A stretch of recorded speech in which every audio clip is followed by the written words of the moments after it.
যে আপনি 35,000 টাকা যেই দেশি গাভী গরুটা কিনবেন, হাড্ডি গাভীটা, সেটা হচ্ছে আপনি সেটা বডিটা কিন্তু ছোট, 2 মনের বেশি কিন্তু সেটা মাংস ধরাইতে পারবেন না। তো 35,000 দিয়ে যদি কিনেন আর 3 মাস যদি ওরে খাওয়ান, তাহলে 35,000 আর 3 মাসে যদি 5,000 করে খায়, ধরেন এক মাসে 4,000 খাওয়াইলেন, আরেক মাসে 5,000 খাওয়াইলেন, আরেক মাসে 6,000 টাকা খাওয়াইলেন, তো এভারেজ কিন্তু 15,000 টাকা খাবে। 15,000 আর কিনলেন আপনি 35,000 দিয়ে, কত? 50,000। তো এখন বর্তমান কিন্তু মাংসের বাজারটি একটু কম, যেহেতু এখন বাড়তাছে একটু। তো যদি 2 মণ মাংস গরুটা আপনি বিক্রি করতে পারবেন 50,000 টাকা। এখন 50,000 টাকা যদি আপনি বিক্রি করেন, কথা হচ্ছে আপনার 2 মণ মাংস 50,000 বিক্রি করলে আপনার কিন্তু যে কস্টিংটা হবে এবং আপনি যে টাকায় কিনবেন, এতে কিন্তু 50,000 টাকাই আপনার চালান থাকবে এবং বিক্রির সময় আপনি 50,000 বেশি বিক্রি করতে পারবেন না। এবং এখানে কথা হচ্ছে, যদি আপনি কোনো কারণে ওরে 3 মাসের পরে বিক্রি না করতে পারেন, বাজার কম থাকে, বা যদি আপনি ভুল ম্যানেজমেন্ট করেন, তাহলে যদি ওর কস্টিংটা একটু বেশি করেন, তাহলে কিন্তু আপনি লসে পড়বেন। আর 50,000 বেচলেও আপনার চালানে থাকবে। আসসালামু আলাইকুম বন্ধুরা, দেশ এবং প্রবাস থেকে যারা আমার এই প্রতিবেদনটি দেখছেন, সবাইকে আন্তরিক শুভেচ্ছা ও অভিনন্দন। তো বন্ধুরা, আজ নতুন আরেকটি ভিডিও নিয়ে আসলাম আপনাদের মাঝে। তো নতুন যেই খামারিরা আছে, যারা নতুন খামার করেন, তারা লস কেন করেন, এই বিষয়টা আজকে আপনাদের সাথে আলোচনা করব। এই ভিডিওটি কিন্তু খুব গুরুত্বপূর্ণ একটি ভিডিও, আজকের এই ভিডিওটি। তো ভিডিওটি না টেনে সম্পূর্ণ ভিডিওটি জুড়ে আমাদের সাথে থাকুন। তো বন্ধুরা, অনেকেই ইউটিউব দেখে খামার শুরু করেন এবং অনেকে আপনার কোনো ধরনের ধারণা ছাড়াই খামার শুরু করেন। তো ইউটিউবে অনেকে দেখেন যে এক একটা গরুতে যে 20,000 30,000 টাকা লাভ করে। তো অনেকে চিন্তা করেন যে আমি তো 10,000 করে লাভ করতে পারবো। তো আপনারা কি করেন যে ছোট ছোট সাইজের গরু কিনেন। আরেকটা জিনিস চিন্তা করেন যে বড় সাইজের গরু কিনলে লস বেশি হবে, যার কারণে আপনারা ছোট ছোট গরু কিনেন। যে 1 লাখ দিয়ে গরু কিনলে ওটার লস হইলেও লসের সম্ভাবনা বেশি হবে, আর ছোট সাইজের গরু কিনলে লস হইলেও লসের সম্ভাবনাটা কম থাকবে। তো যার কারণে আপনারা অনেকেই একটা উদ্যোগ নেন, যেটা হচ্ছে রিজেট যে হাড্ডি গাভী গরুগুলো আছে, এগুলো দিয়ে খামার শুরু করতে চান বা করেন। এখন কথা হচ্ছে, অনেকে ওই যে ইউটিউব দেখে যারা খামার শুরু করেন, আপনারা কিন্তু একটু ছোট ছোট সাইজের যে দেশি গরুগুলো আছে, মানে হাড্ডি গাভী গরুগুলা 35,000 টাকা করে, এই গরুগুলা কিন্তু আপনারা প্রচুর পরিমাণ কিনেন। ওই যে চিন্তা করেন যে পার পিস 10,000 করে লাভ হইলে 20টা কিনলে আমি যদি 3 মাস পর বিক্রি করে দিই, তাহলে 2 লক্ষ টাকা লাভ হবে। এই চিন্তা করে আপনারা ছোট সাইজের যেই দেশি যে হাড্ডি গাভী গরুগুলো আছে, এগুলো কিন্তু আপনারা সংগ্রহ করেন। তো বন্ধুরা, এই যে দেখুন, সবচেয়ে মজার বিষয় হচ্ছে, আপনারা জানেন যে বাংলাদেশে এই যে অনেকে বলেন যে খামারের লস লস লস। তো যারাই এই জায়গায় পূর্বের থেকে যারা খামার করতেছেন, আপনারা কিন্তু দেখবেন যে তারা দিন দিন কিন্তু এই সেক্টরে কিন্তু ডেভেলপ করতেছে, তারা সামনের দিকে এগিয়ে যাচ্ছে। আর যারা নতুন খামারি, এরা কি করে, মানে 1-2 বছর লস দেওয়ার পরে, এই যে ভুল সিদ্ধান্তের কারণে 1-2 বছর লস দেওয়ার পরে তারা কিন্তু খামার বন্ধ করে চলে যায়, তারপর বলে যে খামার সেক্টরে লস। দেখেন, একটা জিনিস আপনারা মাথায় রাখবেন, যারা এই সেক্টরে অনেক লোক আছে যারা অন্য কোনো বিজনেস করে না, শুধুমাত্র খামার করে, সেটা যে কোনো খামার হতে পারে, শুধুমাত্র খামার করে তাদের জীবিকা নির্ভর করে। যারা মনে করেন যে খামার করে তাদের সংসার চালায়, রিজিকের ব্যবস্থা করে, এরকম কিন্তু অসংখ্য খামারি আছে বাংলাদেশে, যারা অন্য কোনো ব্যবসার সাথে জড়িত না, শুধুমাত্র খামার করে সংসার চালায় বা তাদের রিজিকের ব্যবস্থা করে। তো বন্ধুরা, বিষয় হচ্ছে, মজার বিষয় হচ্ছে এটাই যে আপনারা জানেন যে অনেকেই খামার যে লস হয়, এটাই বলে যে লস হয় লস হয়। তো দেখুন, লসই যদি হয়, তাহলে সারা বাংলাদেশে কিন্তু প্রতি বছর 80,000 থেকে 1 লক্ষ খামার কিন্তু প্রতি বছর এই জায়গায় মানে খামারি বাড়তেছে। এবং পাশাপাশি কিন্তু আবার পিছন থেকে মানে প্রতি বছর আবার 80,000 থেকে 1 লক্ষ খামার বন্ধ হয়ে যেতেছে। এই যে যারা নতুন আসে, ইউটিউব দেখে যারা খামার করেন এবং ভুল সিদ্ধান্ত নিয়ে যারা খামার করেন, তারা কিন্তু খামারগুলা বন্ধ করে দেয়। তো বন্ধুরা, অনেক কথা বললাম, অনেক বকবক করলাম। তো এখন মূল কথায় চলে যাই, যেটা হচ্ছে যে আপনি 35,000 টাকা যেই দেশি গাভী গরুটা কিনবেন, হাড্ডি গাভীটা, সেটা হচ্ছে আপনি সেটা বডিটা কিন্তু ছোট, 2 মনের বেশি কিন্তু সেটা মাংস ধরাইতে পারবেন না। তো 35,000 দিয়ে যদি কিনেন আর 3 মাস যদি ওরে খাওয়ান, তাহলে 35,000 আর 3 মাসে যদি 5,000 করে খায়, ধরেন এক মাসে 4,000 খাওয়াইলেন, আরেক মাসে 5,000 খাওয়াইলেন, আরেক মাসে 6,000 টাকা খাওয়াইলেন, তো এভারেজ কিন্তু 15,000 টাকা খাবে। 15,000 আর কিনলেন আপনি 35,000 দিয়ে, কত? 50,000। তো এখন বর্তমান কিন্তু মাংসের বাজারটি একটু কম, যেহেতু এখন বাড়তাছে একটু।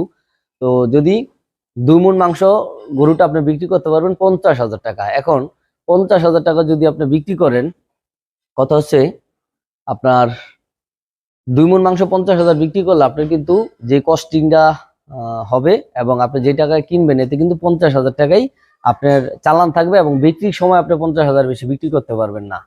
এবং এখানে কথা হচ্ছে যদি আপনি কোনো কারণে ওরে 3 মাসের পরে বিক্রি না করতে পারেন, বাজার কম থাকে, বা যদি আপনি ভুল ম্যানেজমেন্ট করেন, তাহলে যদি ওর কস্টিংটা একটু বেশি করেন তাহলে কিন্তু আপনি লসে পড়বেন।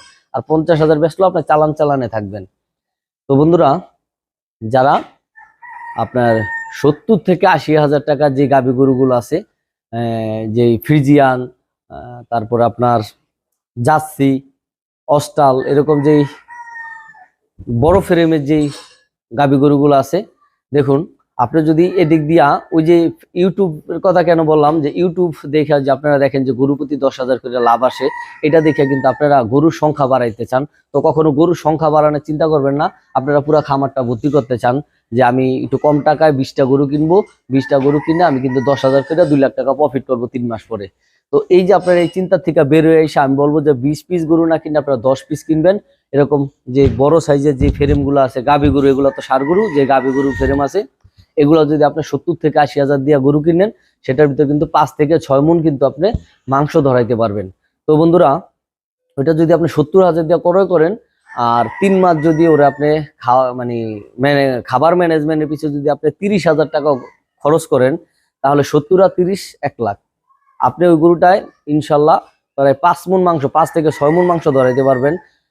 তো ধরেন 5 মণ মাংস যদি ধরান, বাজারটা যদি একবারে কমও থাকে, তাও 25,000 টাকা মনের নিচে কেউ নিতে পারবে না।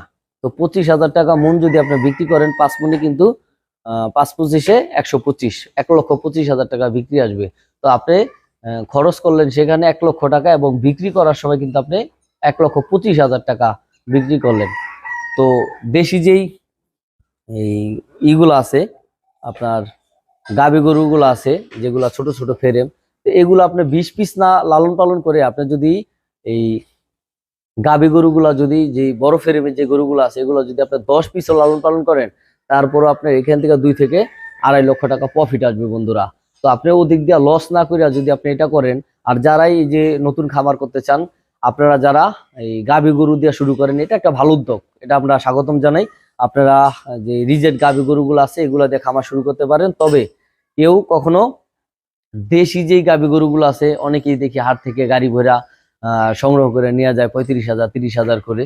তো এই গরুগুলো কিন্তু 2 মণের উপরে বডিতে মাংস ধরবে না, কারণ ওর বডিতে জায়গাই নেই, ওর হাইটটা থাকে এতটুক, মানে ওর হাইট কম, যেহেতু ওর বডিতে জায়গা কম থাকে। আর আরেকটা কথা হচ্ছে, এই ছোট গরুগুলা যারা সংগ্রহ করেন, ছোট ফ্রেমের দেশি গরুগুলা, এই গরুগুলা কিন্তু আপনার এই যদি কোনো কারণে 3 মাস পরে যদি থেকে যায়, তাহলে কিন্তু যদি আরো 1 মাস খাওয়াইতে হয়, ওই খাবারের টাকাটা কিন্তু আপনার লস হবে, ওর গরু কিন্তু আসবে না। আর এই ফ্রিজিয়ানের গরুর কথা যেটা বললাম, বড় সাইজের যেটা বড় ফ্রেম, এই ধরনের উঁচা উঁচা ফ্রেম দেখে নিবেন। এই বড় ফ্রেম গুলো যদি আপনার 3 মাস পরে যদি আপনার আরো 1 মাস খাওয়াইতে হয়, তারপরেও কিন্তু ও ফ্যাটেনিং হবে ইনশাল্লাহ, কারণ ওর বডিতে জায়গা আছে, 5 থেকে 6 মণ মাংস যেহেতু ধরবে। আপনি যদি 1 মাস পরও বিক্রি করেন, আপনার লস হবে না ইনশাল্লাহ। আর এই ছোট গরুগুলো যদি আপনি কোনো কারণে বিক্রি না করতে পারেন, 3 মাস পরে যা যদি থাইকা যায়, তাহলে কিন্তু আপনার প্রজেক্টে লস হবে। তো বন্ধুরা, বিষয় হচ্ছে যারা নতুন খামার করবেন, আপনারা ভেবে চিন্তা করবেন, ইউটিউব দেখে করবেন না। অনেকে আছে, যেমন আমি ইউটিউবিং করি। তো বন্ধুরা, বিষয়টা হচ্ছে অনেক ইউটিউবাররা আছে যারা ইউটিউবিং করে বিভিন্ন খামারে যায়, তাদের কোনো খামার টামার নাই। অনেকের আছে যে বিভিন্ন খামারে যায় এবং মিথ্যা তথ্য দেয়, এবং তারা খালি সব সময় লাভ লাভ লাভ লাভ এরকম খালি লাভ দেখায়। তাদের কাছে কোনো লস নাই, মানে তারা লাভ করে একদম ভেসে যাচ্ছে। আর এই ইউটিউবটা আপনারা যাচাই বাছাই করবেন, ইউটিউবিং দেখে যারা মানে একদম সঠিক ইনফরমেশন দেয়, তাদের ইনফরমেশন গুলা কাজে লাগাইবেন। আর যারা দেখবেন যে ভুলভাল তথ্য দেয়, এগুলো আপনারা কখনো আমলে নেবেন না। এবং ইউটিউব দেখেই খামার করবেন না, আপনারা চিন্তা ভাবনা করবেন যে কোন সেক্টরে লাভ করা যায় এবং কোন সেক্টরে আপনার লস হবে, এটা মাথা দিয়ে চিন্তা করবেন যে আপনি গরুটা কত দিয়ে কিনবেন, এবং 3 মাস বা 4 মাস আপনি লালন পালন করবেন, কত টাকা খাবে, এবং আর বিক্রি করার সময় আপনি কত টাকা বিক্রি করবেন, এটা চিন্তা ভাবনা করে খামার করবেন। ইনশাল্লাহ কখনো লস হবে না। তো বন্ধুরা, যারা নতুন খামার করতে চান বা নতুন খামারি আছেন, আমি আশা করি যে আপনাদের বুঝাইতে পারলাম যে আপনারা কি গরু দিয়ে শুরু করবেন এবং কোন সাইজের গরু নিবেন এবং কোন সাইজের গরু নিবেন না। আপনারা এই 20 পিস 30 পিস গরু কিনে খামার ভর্তি না করে আপনারা খামারের একটা সাইড, প্রয়োজনে একটা সাইড ভরেন, 20 পিসের জায়গায় 10 পিস সংগ্রহ করেন, 10 পিসের জায়গায় 5 পিস সংগ্রহ করেন, বড় ফ্রেম দেখে গরু কিনেন। ইনশাল্লাহ কখনো এখান থেকে আপনাদের লস হবে না। এবং আশা করি আপনাদের বুঝাইতে পারলাম যে আপনারা কিভাবে খামার করলে এখান থেকে লাভ বের করতে পারবেন। তো বন্ধুরা, যারা আমার ইউটিউব চ্যানেল থেকে ভিডিওটি দেখবেন অবশ্যই চ্যানেলটি সাবস্ক্রাইব করবেন এবং ভিডিওটি ভালো লাগলে লাইক কমেন্ট শেয়ার করবেন। যারা ফেসবুক পেজে থেকে ভিডিওটি দেখবেন অবশ্যই পেজটি ফলো দিবেন। আমার এই পেজটি কিন্তু একবার নতুন একটি পেজ, অবশ্যই পেজটি ফলো দিবেন এবং ভিডিওটি ভালো লাগলে লাইক কমেন্ট শেয়ার করবেন। সবাই ভালো থাকবেন। আল্লাহ হাফেজ। আসসালামু আলাইকুম।